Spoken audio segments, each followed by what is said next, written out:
প্রিয় ছাত্রছাত্রীরা, আজকের ভিডিওতে আলোচনা করব দ্বাদশ শ্রেণীর পরিবেশবিদ্যা বিষয়ের কিছু গুরুত্বপূর্ণ এবং সাজেশন ভিত্তিক প্রশ্ন উত্তর নিয়ে। দেখো, যে প্রশ্ন উত্তরগুলো নিয়ে আলোচনা করব সেটা হচ্ছে গিয়ে জীববৈচিত্র্য অধ্যায়ের, অর্থাৎ তোমাদের বইয়ের প্রথম অধ্যায় থেকে গুরুত্বপূর্ণ অর্থাৎ ভেরি ইম্পর্টেন্ট প্রশ্ন উত্তর নিয়ে আলোচনা করে দেবো। তোমরা ভিডিওটি প্রথম থেকে শেষ পর্যন্ত দেখো। আর শেষের দিকে আমি মান 8-এর কিছু গুরুত্বপূর্ণ প্রশ্ন বলে দিব। সেই প্রশ্নগুলো যদি করে রাখতে পারো তাহলে আশা করি তোমাদের এই অধ্যায়ের সমস্ত প্রশ্নের উত্তর কমপ্লিট হয়ে যাবে। তাহলে শুরু করা যাক। দেখো, প্রথমে আলোচনা করব এমসিকিউ প্রশ্ন উত্তর নিয়ে। প্রতিটি প্রশ্নের মান 1। তো এখানে যে প্রশ্নগুলো রাখা হয়েছে ভালো করে দেখো, প্রয়োজনীয় খাতার মধ্যে লিখে নাও।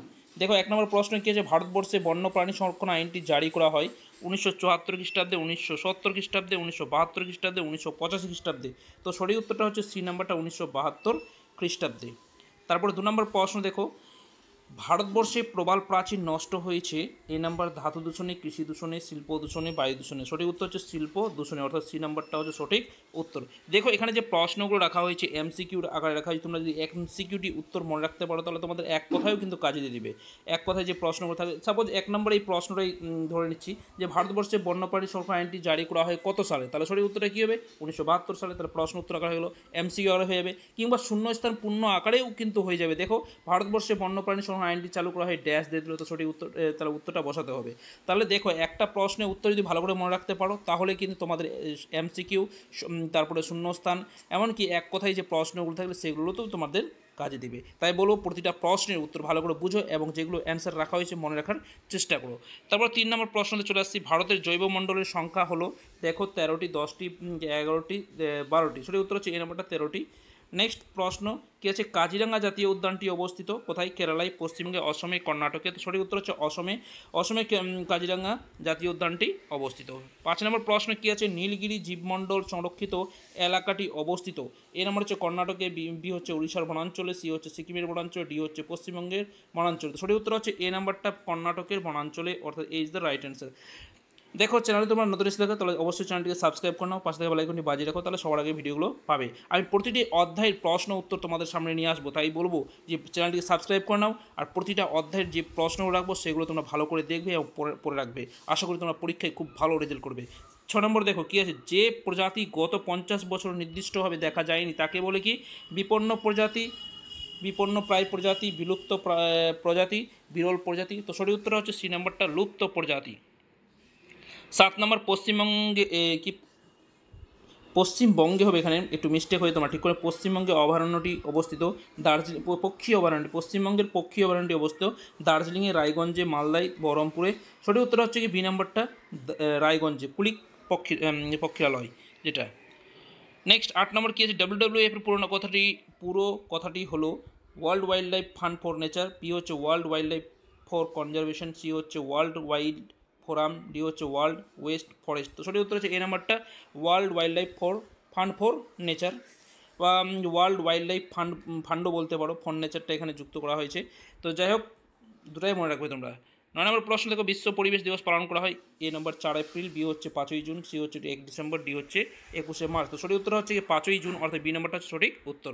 10 নম্বর প্রশ্ন দেখো, শিকারীরা গন্ডারকে হত্যা করে তার দাঁতের জন্য, চামড়ার জন্য, খোলর খালের জন্য, আর সি হচ্ছে এর খালের জন্য হবে, একটু বানানটা তোমরা ঠিক করে, খালের জন্য হবে।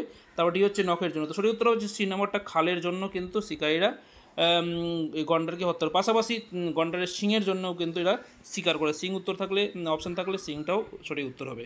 নেক্সট 11 নম্বর প্রশ্ন, ম্যানগ্রোভ জাতীয় বনভূমি দেখা যায় শুষ্ক মরু অঞ্চলে, বি হচ্ছে পাহাড়ি অঞ্চলে, সি হচ্ছে সমতল ভূমিতে, ডি হচ্ছে লবণাক্ত জলাভূমিতে। সঠিক উত্তর হচ্ছে ডি নাম্বারটা, লবণাক্ত জলাভূমিতে। তারপর 12 নম্বর প্রশ্ন দেখো, ভারতে জীববৈচিত্র্য আইন প্রণীত হয় 1972 সালে, 1990 সালে, 1998 সালে, 2002 সালে। তো সরি, খ্রিস্টাব্দে এখানে উল্লেখ করা আছে, সালে থাকতে পারে হয়তো পরীক্ষায়, খ্রিস্টাব্দে এখানে দেওয়া হয়েছে। তো সঠিক উত্তর হচ্ছে গিয়ে ডি নাম্বারটা, 2002 খ্রিস্টাব্দে।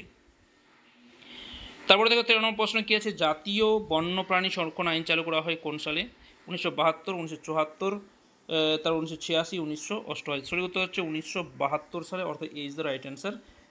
মোস্ট ইম্পর্টেন্ট প্রশ্ন। 14 নম্বর প্রশ্ন দেখো কী আছে, রেড ডাটা বুকের তথ্যগুলি জীববৈচিত্র্য সংক্রান্ত, বি হচ্ছে বিপন্ন প্রাণী সংক্রান্ত, সি হচ্ছে বিলুপ্তপ্রায় প্রাণী সংক্রান্ত, ডি হচ্ছে কোনোটি নয়। তো সঠিক উত্তর হচ্ছে বি নাম্বারটা, বিপন্ন প্রাণী সংক্রান্ত red data book. Red data বুকে বিপন্ন প্রাণীদের সংক্রান্ত তথ্যগুলো রাখা থাকে।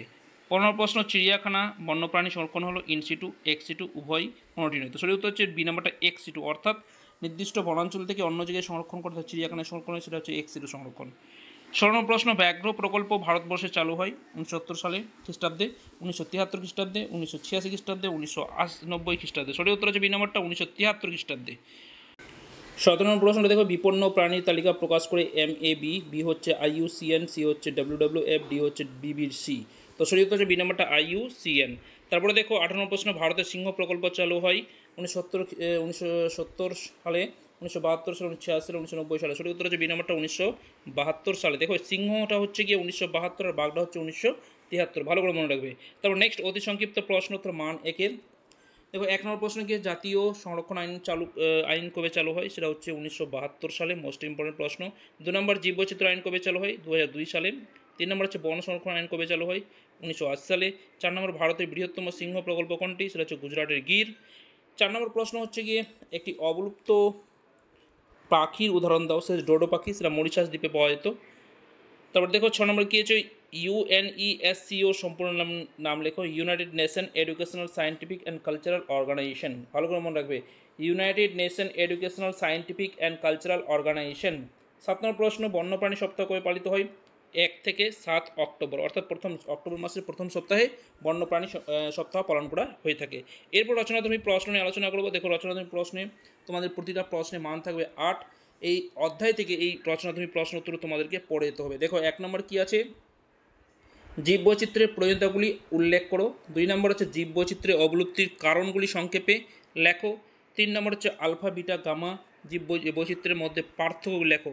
দেখো জীববৈচিত্র্য আলফা বিটা গামা বৈচিত্র্যের মধ্যে পার্থক্যগুলি লেখো। 4 নম্বর হচ্ছে বন্যপ্রাণী বিলুপ্তির কারণগুলি লেখো। 5 নম্বর হচ্ছে বন্যপ্রাণী সংরক্ষণের প্রয়োজনীয়তাগুলি লেখো। 6 নম্বর জীব বৈচিত্র্য হটস্পট সম্পর্কে যা জানো লেখো। 7 নম্বর হচ্ছে জলাভূমি কি, জলাভূমির গুরুত্ব লেখো। তো দেখো এখানে 7টা মান 8-এর প্রশ্ন রাখা হয়েছে, প্রতিটা প্রশ্ন ইম্পর্টেন্ট, তোমাদেরকে বলো ভালো করে যদি মনে রাখতে পারো, আশা করি তোমরা এখান থেকে 100% কমন পাবে। দেখো এরপরের ভিডিওতে দ্বিতীয় অধ্যায় নিয়ে আলোচনা করবো, প্রশ্ন উত্তর নিয়ে আসবো। তো তোমরা এই অধ্যায়ের যেগুলো প্রশ্ন রেখেছি ভালো করে পড়ে রাখো। দেখা হচ্ছে পরের ভিডিওতে, ধন্যবাদ।